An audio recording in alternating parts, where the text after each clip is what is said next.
Hello and welcome to another edition of After the Whistle, shirt changed and all that because green screen stuff and all that. I'm here, Todd's here. It's December. My brush. You're going to be talking about my hair on the show, so you know, got to bring it back for those who know me growing up. And Dave just told me that graham crackers, he Googled why graham crackers were invented. Or created. He said it was because to help people stray away from their sexual desires, and it was a Presbyterian priest who made graham crackers. I mean, they are kind of dry, plain. They don't really have no excitement, but that's not gonna it's not gonna take me out of the mood. Just gonna say, got no flavor. Back to a regular scheduled program. Like what? like I'm assuming that priest was having some sexual desires himself for him to. Or is it because it's called Graham, might remind you of your grandmother, so it should put you out the mood. But ain't no cracker remind me of Brenda, or Cheryl, or what?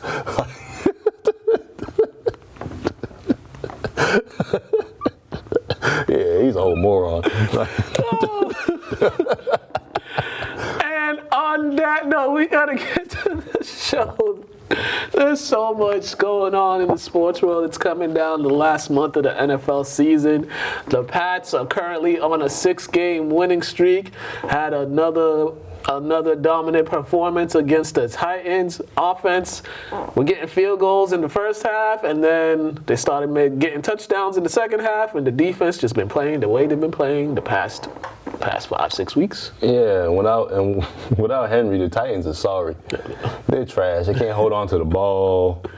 How many turnovers they had? Like 3? 4. They had 3 fumbles and 1 in tow.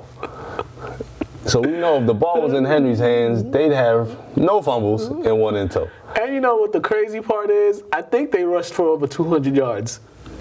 Yes. They had over 200 yards rushing and still lost. Well, that hardly ever happened. 270 to be precise. Yeah, because you got a quarterback that goes 50% for only 93 yards, and he hit 10 different receivers, but he only completed 11 passes.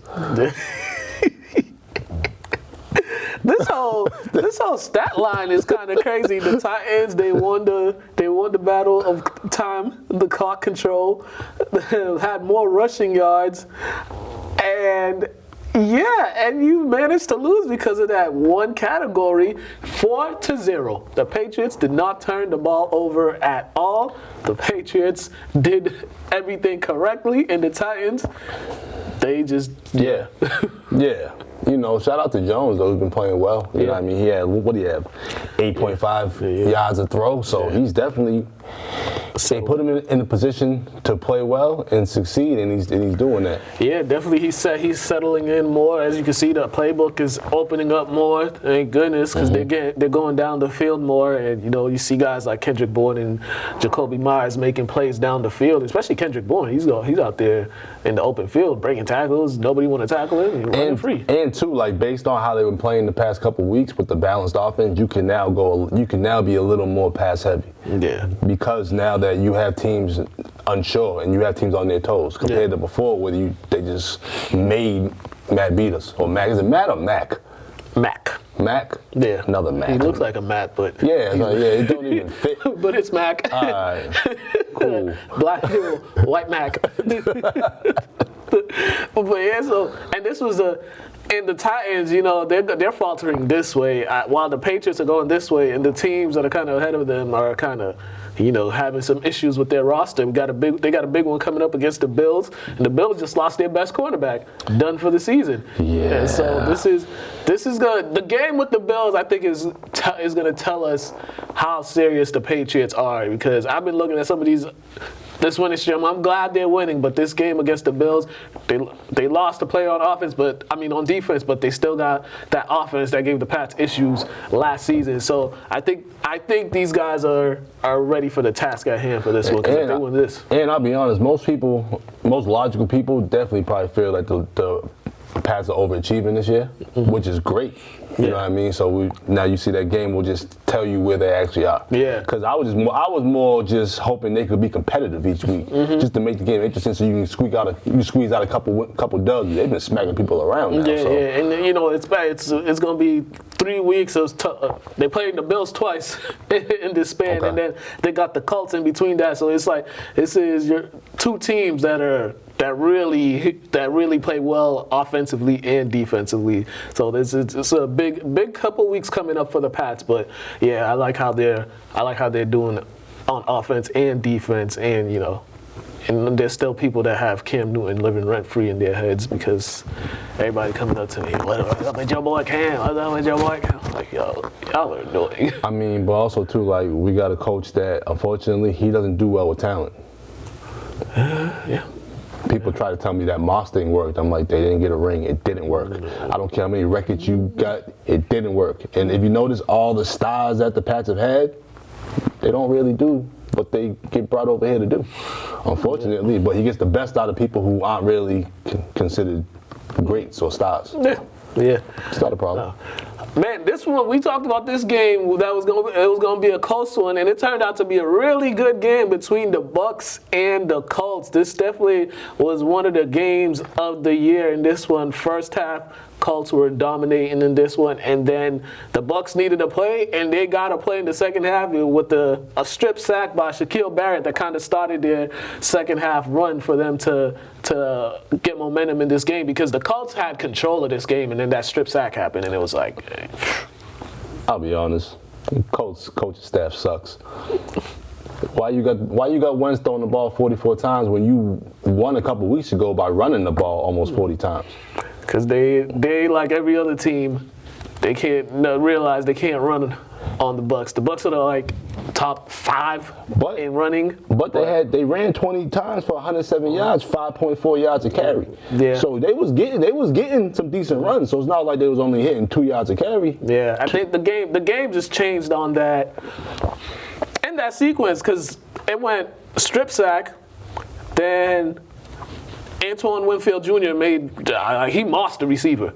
He mossed the receiver, and then I think it was a muff punt or a muff kickoff. It was like that's 3 straight. Muff kickoff. Muff kickoff. It was like that's 3 straight possessions in a row, and it's like you guys already started from behind, playing catch up when you would start the season 0-4, and for the team to just have those 3 consecutive turnovers, you're not going to win many games to that. But then at the end, they tie it up and have a chance to get the game into overtime, and then I don't know what got into Leonard Fournette, but that boy. Shout out to Leonard Fournette, you know, because 100 yards, 3 touchdowns on the ground, one catching, right? Yeah, I think he had 4 on the ground. Yeah, 3 on the ground. I think he had 1 4. catching. I don't know why I thought he had 5 touchdowns. It said only 3 on the rushing, so I figured he caught one like a screen pass or something. Yeah, but I thought he had 5. Yeah, shout out to him, man. He was balling. But my whole thing with the Colts is, like, we was talking about them relieving pressure off Wentz, and it was working. Now you added pressure. He throws 2 intos. You probably throw 5 or 10 less passes. You probably have 1 or 2 less intos. Yeah. And one thing about the Bucs, whenever the Bucs come to your stadium, why do they feel like they have to have a shootout with the Hall of Fame GOAT? Like, you're not that type of team. They're built like that for that purpose. Yeah. Play the way you've been playing. That's been getting you W's. Yeah, I just be looking at these stats, and it was like the stats will tell you that the Colts should have won this game, and then you just look at, once again, you look at that category, that turnover category is like that's the difference between winning and losing in the NFL. You got to make those turnovers. Also, too, you can't go scoreless in quarters against the Bucs. You have to be consistent each quarter. Yeah. You only scored 7 points in the second half. Yeah. That's tough. Yeah, you open the door for the Bucs, basically. Yeah. And then you letting them score off your turnovers. Mm-hmm. So it's like the Colts are going to be kicking themselves in the foot because they definitely had the chance to win this game. And one thing I can say about the Bucs, though, they were balanced.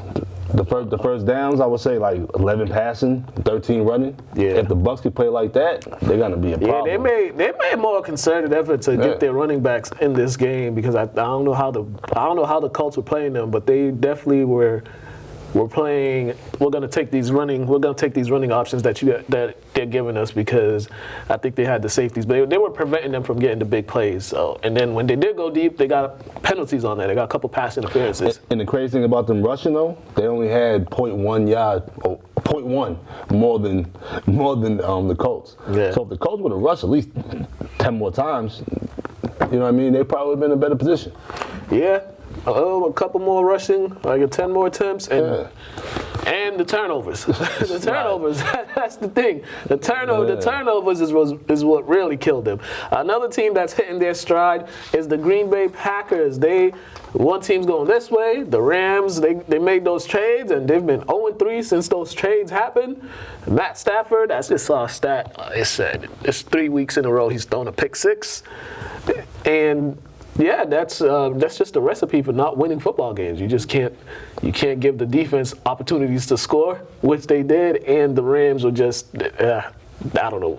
They're a team that's trying to figure themselves out in the middle of the season. Yeah, unfortunately, they have one of their biggest receivers go down, and then they traded for I want to say a great talent. But I'll be honest, wherever he goes, I feel like he's more like the big distractor.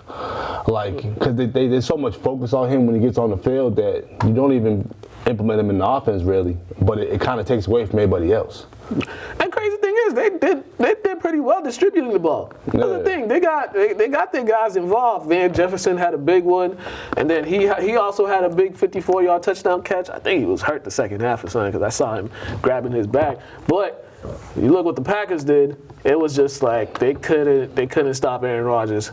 Anytime it was time for them to make a big play or get a stop on defense, it was nope, that's not happening. And you look at they lose by 8 points.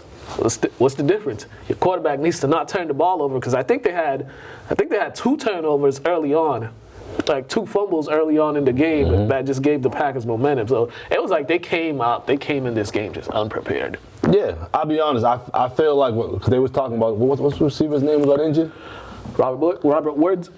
Yeah, like that's a drastic loss. Like I felt like he was the most consistent, and then they put so much pressure on Kupp, and that's why I felt like if they would have had Woods, it would have been I want to say even. Yeah, that was the whole plan. Yeah, so now it's like Cooper Kupp's like your best receiver, but Odell's a powerhouse. So it's like as long as you shut them 2 down, like Stafford can't really do anything. And to be honest, they don't run the ball enough.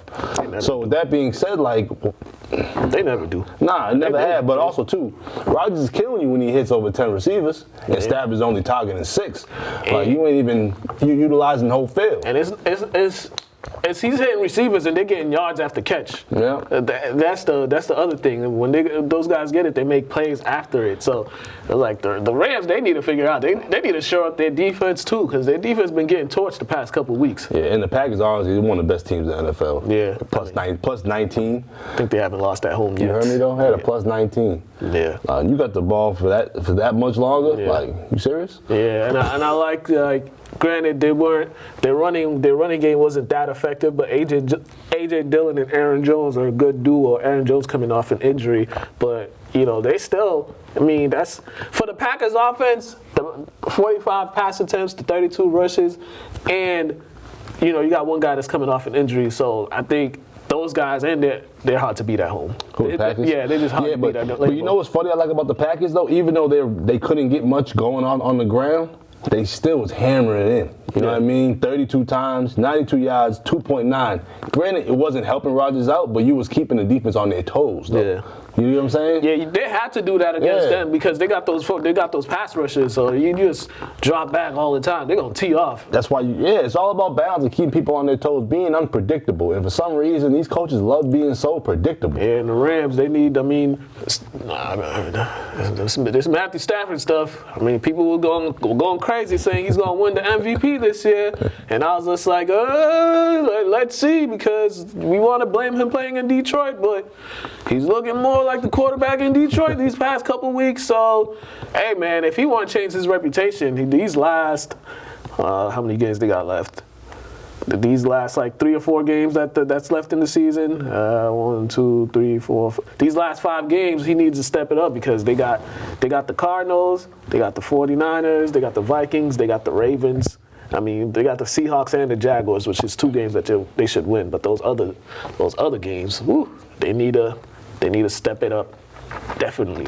All right, the ugliest game of the night goes to the Ravens and the Browns. My goodness, this was an ugly game. There was turnovers galore, turnover after turnover. It was just sloppy play, and then in the end, it was just Lamar Jackson said, I'm just going to throw it somewhere because I know my tight end is going to catch it, and that's what happened. They just made one more play than the Browns. But, yeah, this game was ugly, but who cares? The Ravens won. I think they're right now they're the number 1 seed in the AFC, but the Browns, they're just going. Oh. They back to being skid box, man. they had a little run, but unfortunately, remember the great distractor, when you take him out of Cleveland, now it's like, Mayfield, what are you going to do? Because that could kind of like, he was able to benefit by having OBJ out there because it was distracting people, and he wasn't throwing the ball, but he was still, you had to utilize and focus on OB. It was still, it's Odell's fault. So now that you remove him, what are you going to do, Mayfield? Because I ain't calling him Baker right now. It's Mayfield. And if you just look at the whole overall season, this dude is having problems getting the ball to the receivers. Any receiver. No, it wasn't even OBJ. It was all the receivers. Well, I just mean now that, you know, because Landry was eating when OBJ was on the team. And then before he got injured. Then he got injured to come back. And then OBJ gets taken away. Now is Landry going to be the same Landry? I mean, he's the one that's going to get all the attention too. Yeah, so I mean, you just can't rely on the quarterback. Seems to be unreliable and seems to not be that guy that people thought he would be. You can't make it to the red zone. And they only rushed the ball 17 times for you, so I don't know what they think that you're gonna do. Like you keeping your defense on the field. Defense, they got a good defense, but them dudes be on the field too long. Yeah, and them dudes will be on the field. You gotta get some points at some point. And remember, is Chubb injured?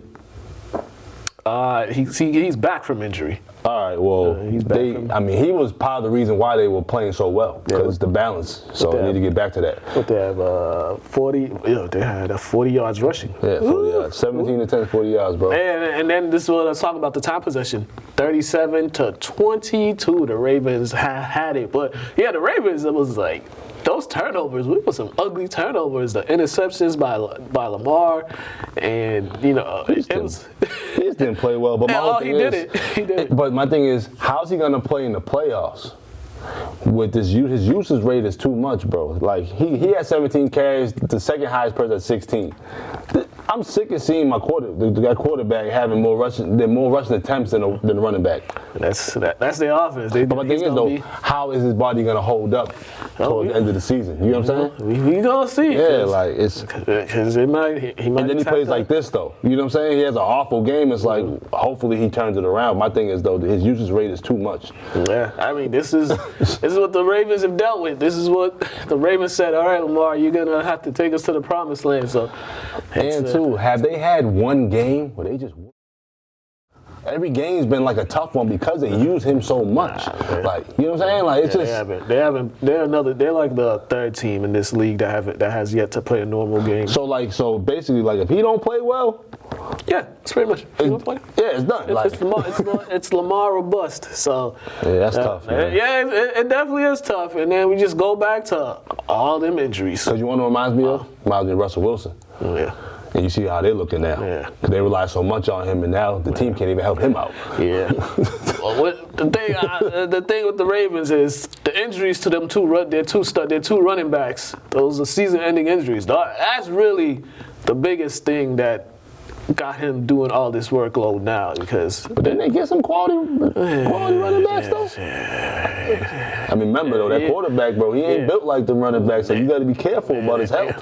They got some running backs, but those running backs are kind of. You just got to be careful though, you know. They're kind of out of their prime or out of their productivity, but maybe it changes. 3 yards. It's a struggle watching some of them dudes. All right, lastly, the Bengals. If you want to talk about team whooping behind, I was mad you put this on the rundown for the fact that you want to know what I wrote? You probably don't. I didn't put any stats down. Like that. The Bengals it was just a whole can of whoop behind because, geez, Man, they are trash, and it's hard to watch Ben Roethlisberger try to throw the ball because it's just like, yo, you are done. Yeah. Like, you're done. You can't. You're no longer an NFL player. First of all, his whole career, he's only lost to the Bengals like once.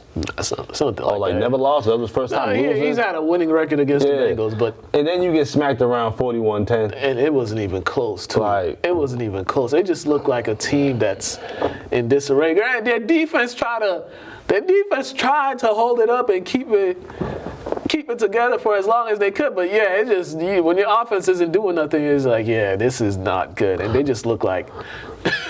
I'll be honest, I got nothing to say when the team loses 41-10. Reset. You need a new quarterback. That's the biggest issue. They got talent everywhere. They got running backs. They got receivers. They need a quarterback. Their quarterback can't get the ball down the field. He can barely get the ball 10 yards. Oh. It's tough. It's tough, Pittsburgh. It is tough. And you know it's bad when former Steelers are like, I don't recognize this team. I don't recognize the franchise because this isn't Pittsburgh Steelers football. I agree. I'm like, yeah. I agree. I'm like, well, yeah. All right, lastly, we got the thing. Just a recap of the Thanksgiving game. The Cowboys, Oakland went in there and... Hey, we were supposed to get a phone call this week, wasn't we? He missing in action. he missing in action. The Raiders went in there and just put a beating on them. Then there was the Bears game, which the Bears talked about. This is the Bears put out a statement that the coach, they're gonna move on from the coach after the season or something like that. And then that happened. Then the Saints, Didn't we say a long time ago and shit got rid of that guy? Yeah, then we did. But then the team to put out that statement and then they go out and win, it's just like, what are y'all doing? Like, what? It makes absolutely no sense. But yeah, the Saints, man, oh man. That's another team that they look foolish for not investing in a backup quarterback and trying to convince us that Taysom Hill. We never agreed with that. Oh yeah. We never. For one, we was praying that Jameis got his opportunity sooner. And you waited till your Hall of Fame quarterback was falling apart. Yeah, right. Right. Psych. And now the Saints offense the past couple weeks, they've just been going this way. Honestly, they deserve it. Because how they was doing Jameis last year. They got that. They deserve it. They got that curse going on. But yeah, the NFC East, this division is just the Cowboys will probably win it just because they have the most talent, but the division is basura. Washington is stepping up right now, winning games. But the Eagles drafted Jalen Reagor in front of Justin Jefferson, and Jalen Rager's over there dropping potential. Yo, I almost sent that to you too. Oh man, I was watching it. Oh, I don't ever critique anybody because I don't play football, but I would have caught that pass and touchdown. I would have caught that. My thing is, you have a young quarterback who's playing awful. He still gives you guys a chance to win. Help him and out. You don't even help him. Catch the ball. What are you doing? It was like this. Right there. Like, bro, it's not like you had to do this. It was right in front of your face. You had to catch it and lean back. You would have scored. And game's over. And Hurts played the worst game he's ever played. I think under a helmet. Like, yeah, he was having a rough day, but they could have squeaked out a victory. And it's bad when a whole fan base is thinking about Nelson Aguilar. The guy that was driving, they think about having him there instead of him. That's bad. Like, I don't know what's up with the Eagles culture. I mean, they did boo Santa, so they're always gonna get what they deserve. That's one guy you don't boo in life. Yeah, they definitely boo Santa. Yeah. But my thing is though, that's unacceptable. Like when you have a young quarterback, I'll be honest, I told me, that guy, I would have talked to him next week. Nah, I'm sorry. That's why I respect football players for huddling around each other. But us hoopers, we wouldn't understood that. Nah, bro. Nah, you can't talk to me right now. Yeah. That's talk to me 2 days. That's pretty bad. And it's just bad because it's like you drafted this guy ahead of a guy who's having quite the start to his career up there in Minnesota, and he was right there for the taking. But you take this guy out of TCU. instead of the guy who just won a national title at LSU. He was probably considered one of the top receivers, and he's just like, nah, we'll take the guy from TCU. Oh, yeah, Other man. side. Man, it's down there. Oh, now it's hanging out on your chest. Yeah, it's whatever, man. It's from the hoodie, man. And you know when you buy a fresh hoodie, a brand new hoodie, you got all that nonsense. But yeah, Eagles, they get what's coming for them. Let's go to No Huddle real quick, and then we're going to come back to talk a little NBA. Yeah, we might talk a little boxing, too, because there's a match coming up this weekend. Yeah, man.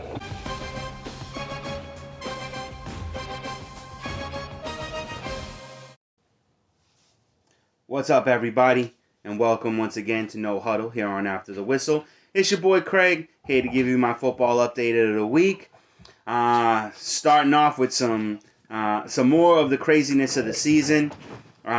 Christian McCaffrey out for the season. For all you fantasy owners, this is devastating. Once again, you probably drafted him with a top 3 pick, if not your number 1 overall pick, and he really didn't pan out this season. Played a couple games in the beginning of the season, 3 games in the middle of the season, and now he's done.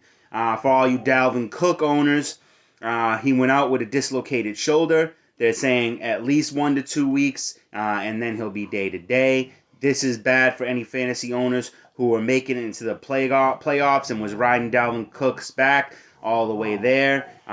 Will he get you into the playoffs? Will he be there when you're in the playoffs? If Minnesota Vikings make it to the playoffs, will he help them win any games? That's all up in the air. If you are a fantasy owner, make sure you pick up Alexander Madison, and if he is still available for some reason, Cupboard Hubbard. So a big disappointment for me is DK Metcalf and pretty much the Seahawks all around in general. We all know their defense hasn't been tough this year, but DK Metcalf, they're not targeting him almost at all. Is it that he can't gain separation? Is it that he's overly covered? I don't know what it is, but he's probably been the most disappointing wide receiver of the season this year. Looking like Green Bay and Arizona are going to be the number 1 and number 2 teams in the NFC. Who's going to be the top teams in the AFC? Baltimore right now is clinging on to that top spot. Can they maintain it for the next 5 weeks? I'm unsure of that. Patriots at that number 2 spot, coming up against Buffalo. If they beat Buffalo, they can almost solidify their position as the number 1 in the AFC. If they can get Baltimore to take an L, that gives them an opportunity to steal that number 1 slot. But in the AFC, it's a little bit more here and there. You got Baltimore, you got Tennessee, Patriots, Kansas City's making a run. A lot of good teams. You have Chargers and Cincinnati, Cleveland, and the Steelers all making runs for a wild card spot. But we'll see how that all plays out as the season unfolds. Who's going to get the other 2 spots in the NFC for division leaders? It's all up in the air. It's all looking. But football is crazy this year. I've never seen a season so filled with unexpected. Buffalo losing to Jacksonville. The Titans losing to the Jets. Patriots, in my opinion, Patriots losing to Miami, first game of the season, now even seems more shocking with the team that we have put together. But I am liking the Patriots this year. 6 straight wins. If they beat Buffalo, they can take it on to 7 wins this season in a row. It's looking really good. Some funny news, Mac Jones may be getting a little bit ahead of himself. He's kind of trying to actually follow in the footsteps of Brady. He is copywriting his initials and number, MJ10, talking about a future clothing line, and that to me seems a little ambitious, first season.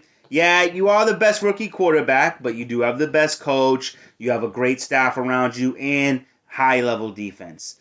Not taking anything away from the way the boys been playing. Mac Jones made me a believer. I was absolutely not a believer, and now I am a believer. It took about 10 weeks to get me there, but now I am on the Mac Jones train, eating the mac and cheese, and hoping that he can bring us to the promised land and be not the new Brady, but the Mac Jones. So we'll see how this season unfolds. Got a couple more weeks left in the regular season, and I am excited to see how it all unfolds. But as always, go Patriots. And that's all I have for you this week. See you next week on No Huddle. Back to After the Whistle.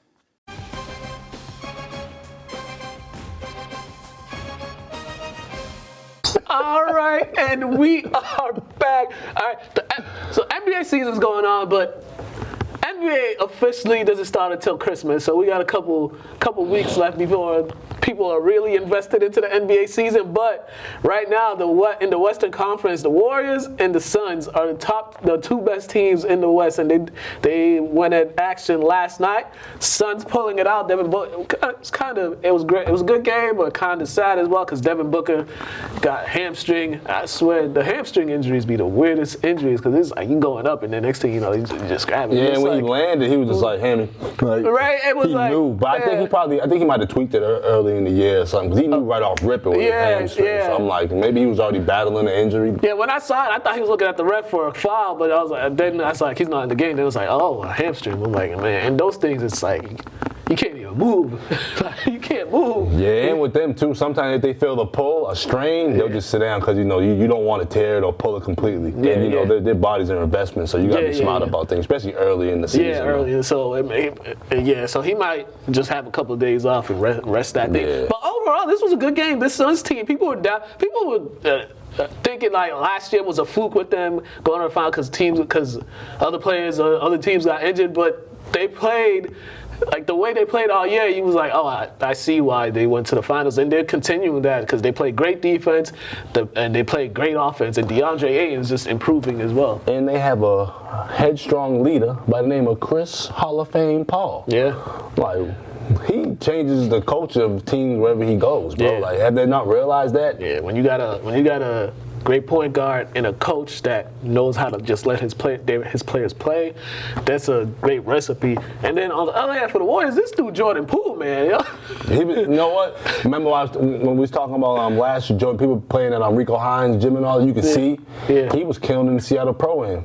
Jamal Crawford's joint, killing. Yeah. Killing. Yeah. So, I expected him to do his, and they're giving him the green light. Yeah, the green light. They're taking the leash off. Yeah. And this only benefits Steph because I know somebody said when you're a great player, you can't have the ball in your hand all the time because so much is going to be, this is what's happening with Luka. He has the ball in his hand so much and he doesn't have anyone that they could give the ball to and you go out there and score. Like with this team, you got him.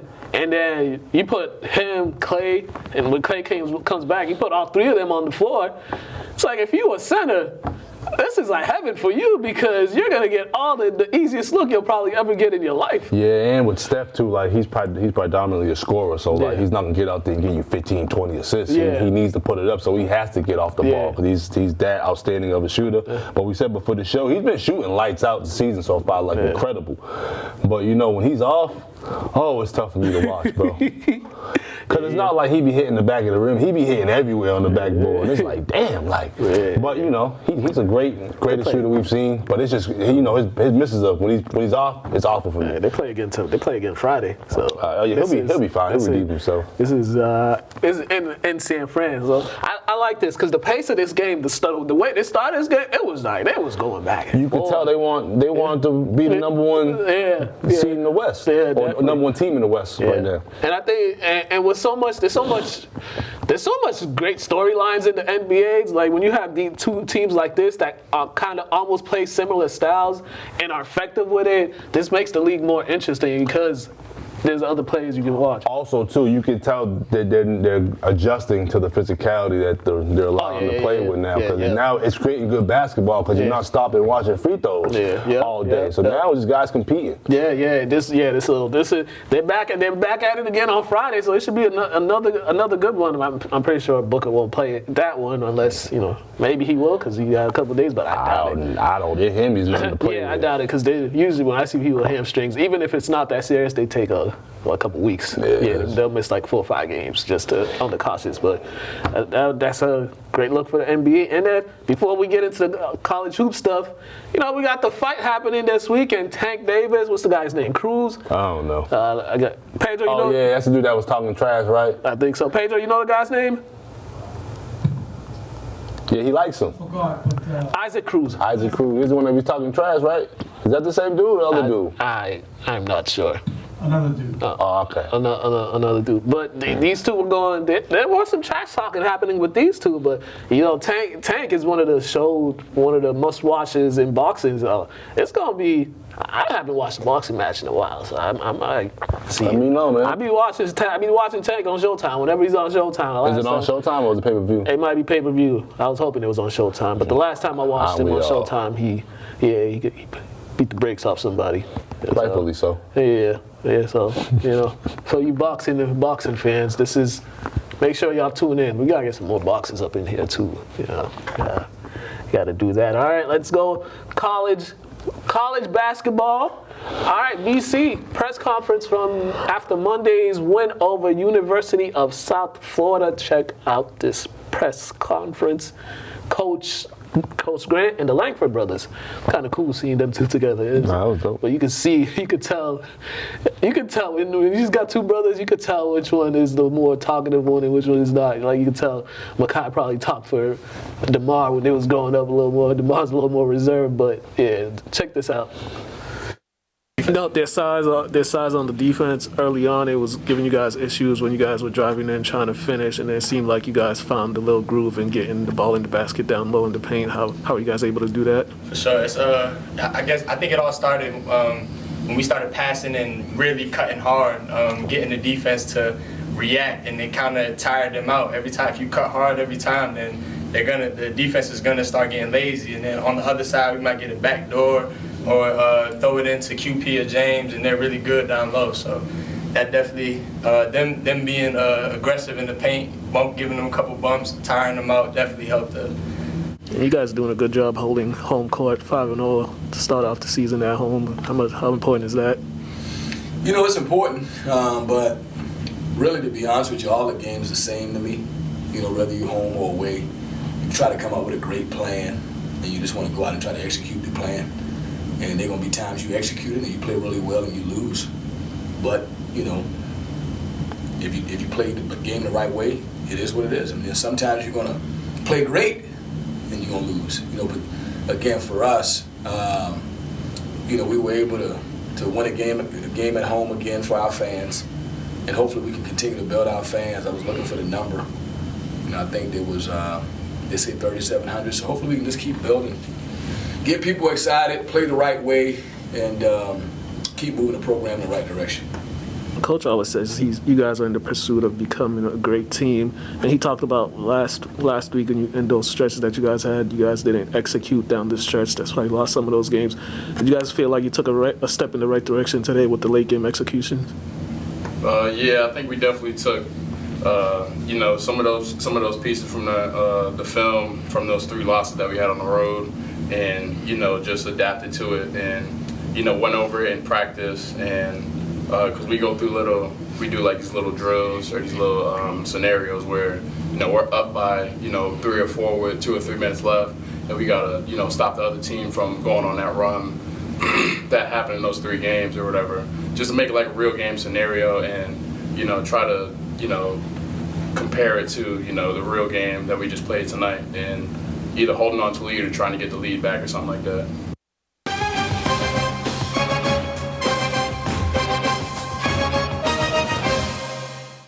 All right, BC's at Notre Dame. No, they got Notre Dame coming here Friday in their first ACC game. So it's been fun watching those guys. Those guys are, it's like a whole different team. It's good to see them winning. Yeah, that too. Good to see them winning. They be dancing in the locker room and stuff. It's all good. Winning heals all.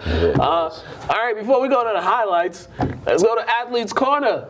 All right, this time we got Corey Bingham, first-year head coach, Lynn Tech. We talked. I went to their practice yesterday. You know, yesterday was also cut day. Well, today was cut day, but yesterday was the last day to, you know, show the coaches if you put the work in to be on the team. So check this out with Corey, and then we're going to come back and we got all these high school sports stuff to show you all before we get up out of here.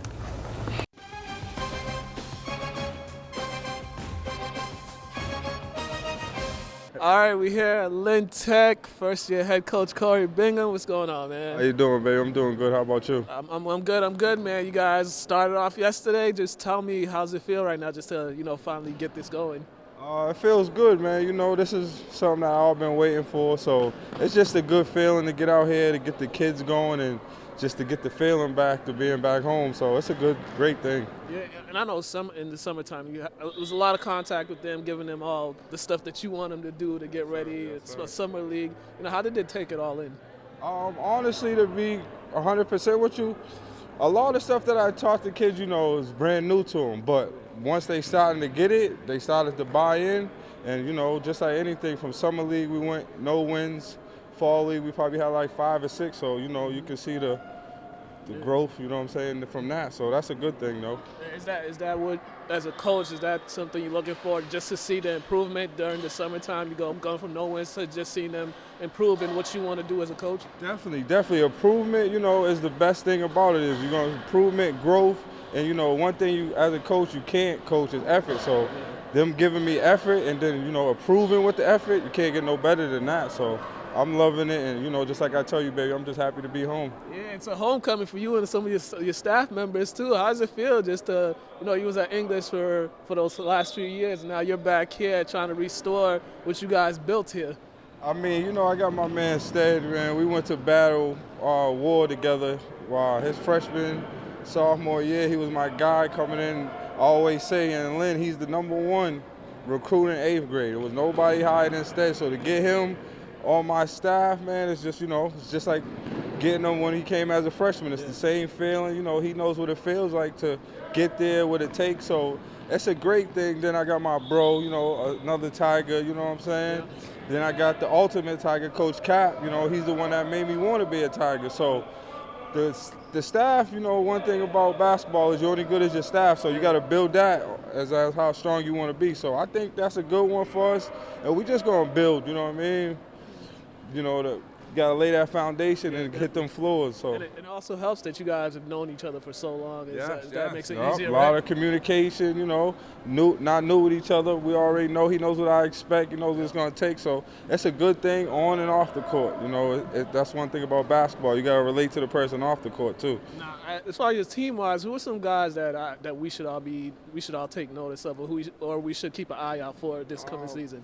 This coming season, man, I would like to say we're senior heavy, you know what I'm saying? So we got my man Mike, we got Andre Young, Mike Wrench, and we got Brian Jones. They're senior heavy. Then I got some sophomores, Jaden and Edric. So we're well-rounded with seniors. Now I just got to get the young guys to kind of believe, and, you know, that's how the program builds from the young guys. So yeah, are they ready for the pace that you're willing to play? Because they gotta be. They gotta be ready for the paces. You know, craze havoc all over the place, fast. So as you can see, both sides from the freshman to the JV, we running. So you already know the varsity is gonna be running. You know, that's something I got from the mentor Tone. Got to be the best team in shape. So got to bring that over here. Got to bring the winning mentality over here. So that's what it's all about. It's also cool that you were your first year head coach. Over there we got English. We got 2 new first-year head coaches on the girls and boys side. How cool is that just to see that's the growth of Lynn. You know, a lot of us, we put a lot of time in, you know, with the community, you know, helping out English. Me and Al was on that staff, which I always knew, you know what I mean, from the beginning Al was going to be a great coach, you know, and I knew he would want to be a head coach. Same thing with me. So Al getting that job, man, I take my hat off to him. I know he gonna rock over there, gonna, you know what I mean, get it back. Same way, not even get it back to, but back to the top where they want to be, as in tournament-wise and stuff like that. And Trev, that was a great, coach for the girls' side too, because, Trev been in the culture. He's an English alumni, you know what I'm saying? So Trev been waiting for his chance. Now he got his chance. It's just like me. We're going to take off once you give us our chance. That's all we need. Yeah, definitely. As a former player and then coaching, how much do you have to just kind of like put yourself back, because you've played and you're just like it's that competitiveness and so much. How much do you have to? Thing. But the good thing for me is I coach my daughter them in the summertime, so they kind of prepared me for that. Because when I first started, that was my problem. I'm thinking I'm playing, yelling at the refs, mad at them, or whether it's the girls playing. So that's the hardest part I always say about coaching. Once you realize that you're not playing and they got to go out there, stop the person, hit the shots, dive on the floors, all you can really do is put them in his places, be successful. So that's the toughest part about coaching, is knowing that you can't do nothing about it, but put them in the spot. So but I think they'll be ready. All right, please tell us season opener. Please tell us the date and time of the season opener. First game, I gotta know that December 14th here versus Essex Tech. JV starts at 4. Varsity at 5:30. Man, it's back to the Tiger ways, but we're gonna mix that up a little bit. Some Fridays will be 7 o'clock tip off, but for the most part right now, we loving the 5 o'clock. Get in, get out. All right, December 14th. Yes, come watch us. Make sure you're here. Support the Tigers. That's right. They're going back to where they want to be at top. All right, right. man. My man Thank CB. you, All right, man. Appreciate it. Thank you. Yes, sir. Yes, sir, bro.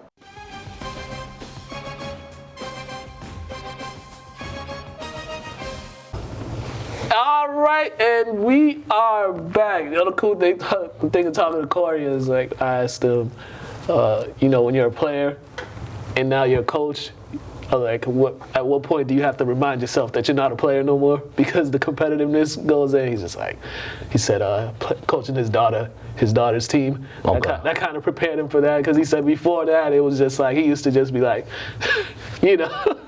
Oh, I know. I've seen it.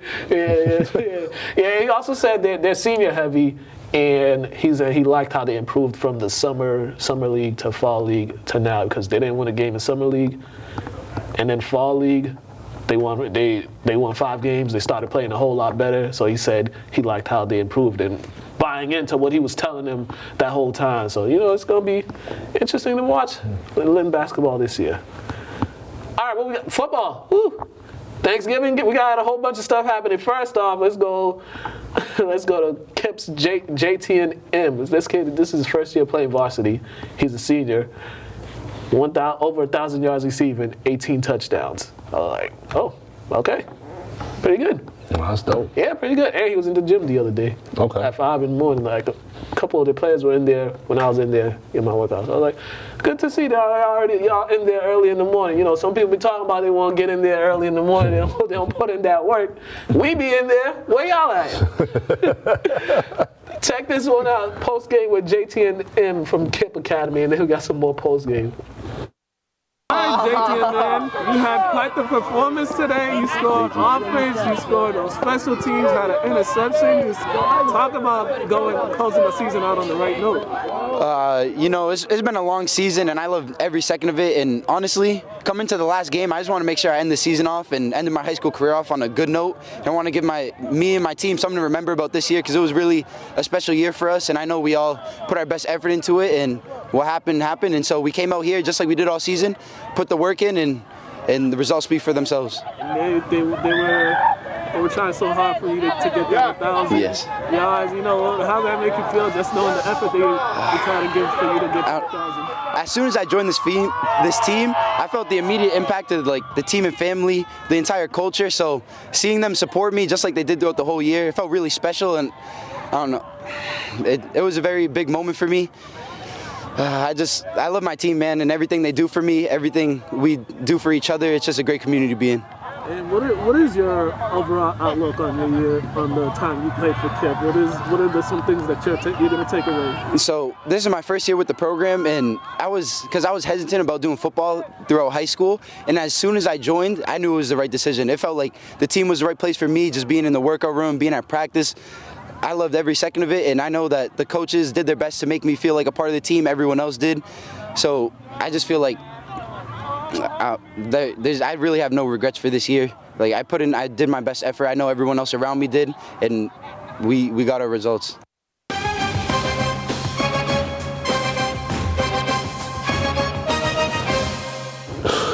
Yeah, it'd be like that. Yeah.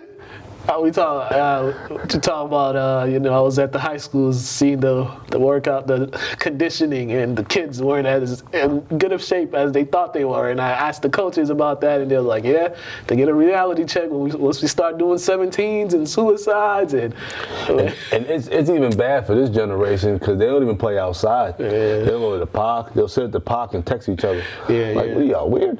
Yeah, and I know they didn't do that. They didn't do this at English. But at St. Mary's, they have the time for the 16. They do 18s, so it's like you got a minute. You got a minute, and yeah, nobody did the whole thing in that minute. So yeah, there's being in shape, and then there's being in shape. I remember when I was in school, I used to go practice with St. Mary's and run with them and do all the drills with them. So yeah, man. Yeah, it ain't no joke. And as you grow and the level of competition gets better, you gotta be in better shape. And we try to prepare these kids, but they be like, oh, I know. I'm like, okay, all right. I look at Mook with the crazy face, I'd be like, yeah, okay. But oh man, we got some more interviews, some more post-game interviews. St. Mary's, they blew out Austin Prep on Wednesday. We spoke to Ali and Martin, who played their last game in their Spartans football jersey. Check this one out. All right, fellas, this was your last official football game in the St. Mary's uniform. I mean, how's that feeling for you guys coming out with a win? It was great coming back from a bounce back game from last week, a hard-fought game against Abington, but we came out short at the end. A lot of mistakes, but I feel like we came out this week knowing we got to come out strong to win and win the CCL championship game for us. So yeah, that's all I got to say. Yeah, just like you said, a lot of mistakes, so that made us hit harder, play better, just play faster than the team we played today. We took that loss, and then what we did with that loss, we made it a win. Made it a win this week.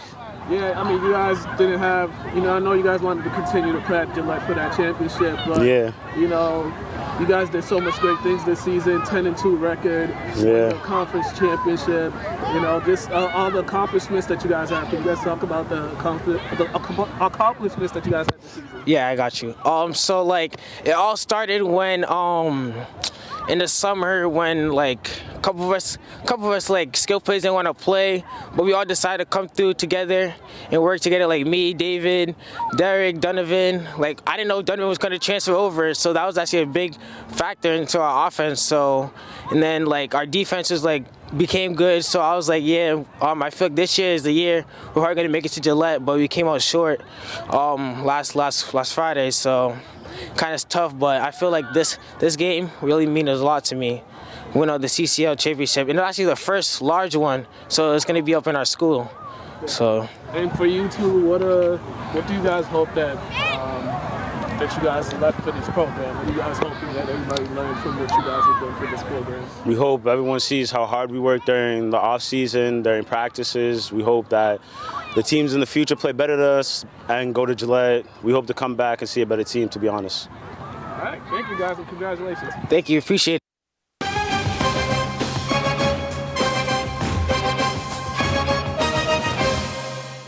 All right, and we are back. All right, last but not least, craziest game of last week was Lynn Classical. Lynn English went to double overtime, and Classical won on a field goal. That's probably the craziest Lynn Classical game that I watched, because I didn't go to that kickoff return game that happened a couple years ago. I wasn't doing this. Melvin ran it back? Melvin, right? Yeah. One of Rivera. Yeah. Somebody ran it Got back. his little brother in school, too. Yeah. That kick return. I wasn't there because, I wasn't doing this at that His brother time. reminded me about him kicking it back. I'm like, Melvin? Who's a Melvin? Glasses? Like, oh, okay. I kind of know Melvin a little bit. Yeah, this one came down to a great game, but I will say, I'll say it after this. So, check this one out with Marquise Avery and Kyle Durant, but I'll see what I say after this, but check this one out. Marquise, man, quite the game, double overtime. Just talk to me about this one right now. Man, it felt real good. We played as a team. We did what we had to do, and we beat English. We practiced real hard, all that. I mean, it's been a tough couple stretch for you guys. How does it feel just to know you guys went out, ended the season in the right way? Man, we just had these real good practices this week. Battled hard, made sure we had to do what we do, everything. Man. Game-winning field goal, ending your career as a Lynn football player. Your last game at Manning Field, you just got down with a memory that'll last forever, man. It's my cousin right here. Talk to me about your feelings right now. Man, it's crazy. That was just the best finish possible that could have happened. It felt so good. I was ready for the moment. I was asking for the field goal. I just wanted that shit to happen. And this was one of the wildest games that I've ever seen that you've probably been part of. Just talk to me about the momentum of this game, the double overtime. Just talk to me about everything. That was the best game I've ever played in my life. The funnest game I've ever played in. It was amazing. It was just the best experience ever. Hey man, what do you hope people remember you for? As this was your last time putting on that jersey. I hope they just remember I set an example. It's just amazing to win, have bragging rights in the city. It's just the best feeling. Congratulations on the win. Thank you.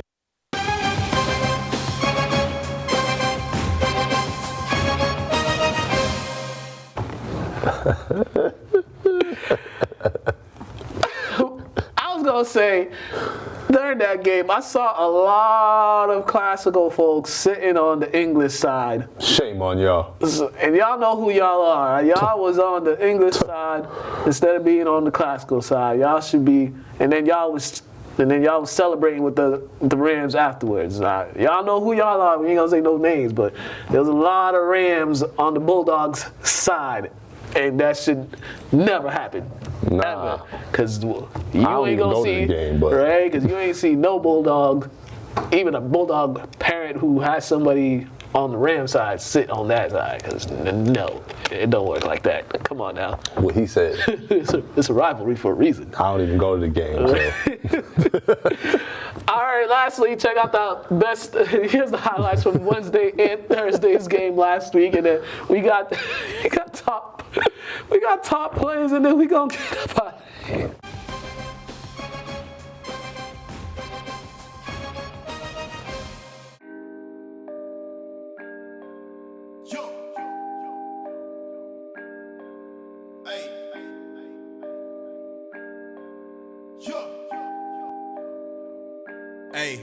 Hey, all of these niggas be hating. Really, I feel like I'm Satan. I used to wonder why these niggas look at me crazy. Why these niggas so shady? Then I found out you been on my niggas, that's crazy. Now that bitch having your baby.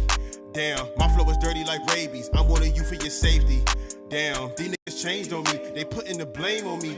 On my face, man, I cannot fuck with no fakes, cause that will be shame on me. It's plain to see. These niggas hate for free. I'm trying to get paid a fee. Playing for keeps. You someone I hate to be. My flow is like 8 degrees. Stop playing with me. Yeah, I done unleashed the beast. I never seen defeat. Yeah, what does that mean to me? Took it home and unleashed the freak. Yeah, I'm rolling. Hop on a beat and I own it. Someone show me my opponent. I want to smoke like a stoner. Don't try to act like you know me. These niggas phony. That's why I'm cold as I do not care what they told me. I'ma keep going, bitch, I ain't slowing up. Your bitch suckin' cause she know we up. Her hair in the way, so I hold it up. These niggas mad, but they know what's up. I cannot fold, I ain't going for none. Yeah, I'm a beast. I roll with some savages, we got a feast. My shooter a dog, he need a lease. We tryna get rich, so we keep the peace. Woo. Don't care about opinions, nigga. I'ma do this shit my way. You are not my nigga. I can tell by the way you look sideways. On the low ass. Doing me, got too much on my brain. Started in the base like Tigger, tryna level up to the whole world know my name. Yeah, now they tryna ride my wave, cause I got me a check, about to cop me a chain. Told that bitch I ain't tryna cuff, but she ain't tryna send her on her way. Now they tryna ride my wave, cause they used to have the juice, but the time done changed. Now they coming with a handout, but the homie turned fake, I ain't got shit to say. Niggas know I never take days off. Flow hot, it'll make your face off. Won't be long till we take off, so we grind till the shit really pay off. Lately I've been keeping to myself, I ain't really worried about a rep. Get it with the team cause they keep it real with you, man. We all know we all gon' need a little help. Two-door with a new trying to get my vision straight, yeah. Left the past behind me, yeah, I had to get away, yeah. I cannot forget the days I almost lost my faith, yeah. Tried to burn us, but they missed and we escaped. I ain't never need them. Tried to tell them, but they ain't believe me. Tried to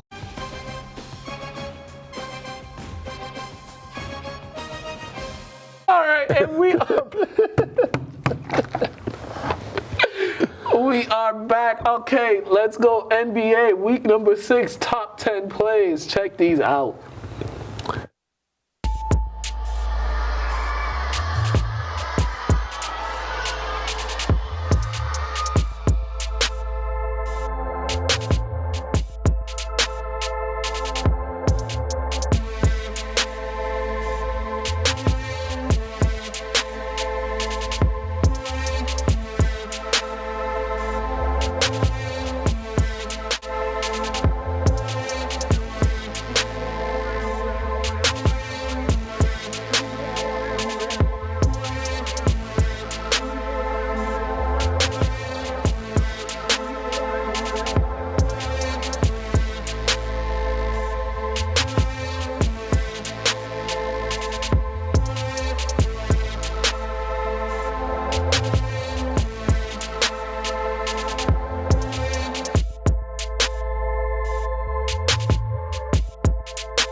All right, and we are back. All right, NFL top 10 plays from week 12, and then we're going to come back with our game picks.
Let me pull up these games real quick for our week number, whatever week it is. I keep losing track of what week it is. Week 13, I guess. Yeah, week number 13. All right, so week 12. Me and Steve went 8-7. Todd went 9-6. What? For real? Blame the Panthers, Eagles, Chargers. I'm like Yoda out here, bro. The Panthers, Eagles, Chargers. Eagles and Chargers more particularly because they were supposed to be the short things, but yeah, they was, especially the Eagles. Shoot, Butters, fly Eagle, fly. Oh, Butters over here. All right, Thursday night football. Cowboys at New Orleans. Cowboys. Cowboys will win because the Saints' offense is basura. Buccaneers at the Falcons. In Atlanta. I'm going to Buccaneers. Matt Ryan ain't getting that payback. I'm with you, Buccaneers. Cardinals, Bears. I think Kyler's back this week. Cardinals. Chargers, Bengals. In Cincy. Oh. I'm going with the Chargers. I'm going with the Bengals because I don't know. Whenever I pick the Chargers, they just like to disappoint me. Vikings, Detroit. Vikings. Yeah, I'm on the Vikings. Giants, Dolphins. In Miami. I'm going with the Dolphins, man. I'm going with the Dolphins. I have a new rule now. If it's in Miami, I'm going to pick Miami because that makes sense. Yeah. Eagles, Jets. Jeez. I'm gonna go with the Jets, man.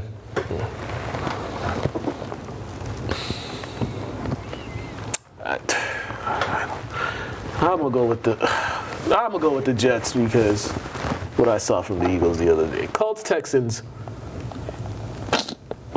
Colts. Washington Raiders. Oh, my Raiders. Yeah, we're going with the Raiders. Rams, Jaguars. Get right game. Yeah, I'm going to go with the Rams. Me too. I'm going to go with the Rams because it's a get-right game. Ravens, Steelers. Oh, Ravens. Yeah, Ravens. 49ers, Seahawks. Ooh. What? The 49ers and Seahawks. 49ers. San Fran. Broncos and the Chiefs. Sunday Night Football. I'm going to go with the Chiefs. It's in Arrowhead, so I'm going to go with the Chiefs as well. But it'll probably be competitive. I'll give the Broncos that. They're competitive. They're 6-5 too, so. If they win, they might be in first place in their division. All right, and to top it off, cap it off, I'll top it off possible. I was yelling and laughing at this. Patriots, Bills. Pats. We don't go against the Pats. Yo. All right. Reminder, December 15th will be the last show of the year. Will be the last After the Whistle show of the year, December 15th, because, the man that runs this got to go on vacation. And we got to take a little break ourselves. And next week, episode is on his birthday. Yeah. December 15th, Stevie will be here, so we'll remind him that he picked them against the Raiders when they played the Cowboys. We'll remind Stevie of that. Happy birthday to my stepdad. Today's his birthday, so a big happy birthday to him, the man that does not know how to just take it easy. He only knows one way. My cousin Jacinda's birthday, I think it's the 6th or something. It's before mine, so happy birthday. It's within the 7-day span. Happy birthday to all the December babies. My homegirl Joy, her birthday's in December as well. DeAndre grandma birthday this weekend. Happy birthday, DeAndre grandma. Yeah, man. Rest in peace, Brianna. She just passed away yesterday. I saw the news. She graduated with me in high school. She's a nice person. Young. There's a lot of people in my graduating class have been passing away. Yeah, condolences. I don't know if I was related to her. People been asking me. I don't know her personally, but condolences to the Burton family. Definitely condolences to that. And we are out of here. We will see you all back again next week on this guy's birthday. There might be some stuff. I don't know. It's gonna be a crazy show. There's gonna be some stuff on the table. It's gonna be some furniture moving. Have a good one. We'll see you guys next week.